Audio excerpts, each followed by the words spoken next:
சமூக ஊடகத்தில் அறிமுகமாகி நட்பாக பழகிய ஒருவரால் தான் பாலியல் தொந்தரவிற்கு உள்ளானதாக ஜொஹூரை சேர்ந்த தனித்து வாழும் தாய் ஒருவர் போலீஸ் புகார் அளித்துள்ளார்.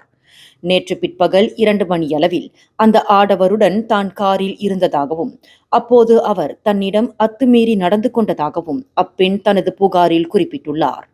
குளுவாங் நகரில் 2 இடங்களில் அவர் இக்குற்றத்தை புரிந்ததாகவும் அவர் தெரிவித்துள்ளார். இந்நிலையில் கூலாயில் உள்ள தமான் மேவா என்ற இடத்தில் அந்த ஆடவர் போலீசாரால் கைது செய்யப்பட்டுள்ளதாக குளுவாங் மாவட்ட உதவி ஆணையர் பஹ்ரீன் முகமது நோ தெரிவித்துள்ளார். குற்றவியல் சட்டம் பிரிவு 354 கீழ் இவ்வழக்கு விசாரிக்கப்பட்டு வருவதாக குறிப்பிட்டுள்ள முகமது நோ, குற்றம் நிரூபிக்கப்பட்டால் 20 ஆண்டுகள் வரை சிறை தண்டனை விதிக்கப்படலாம் என்றும் தெரிவித்துள்ளார். மேலும் செய்திகளை தெரிந்து கொள்ள கீழே இருக்கும் பெல் பட்டனை அழுத்துங்கள். உங்கள் மகிழ்ச்சியை வெளிப்படுத்த லைக் மற்றும் ஷேர் செய்யுங்கள். தொடர்ந்து திசைகளோடு இணைந்திருக்க சப்ஸ்கிரைப் செய்யுங்கள்.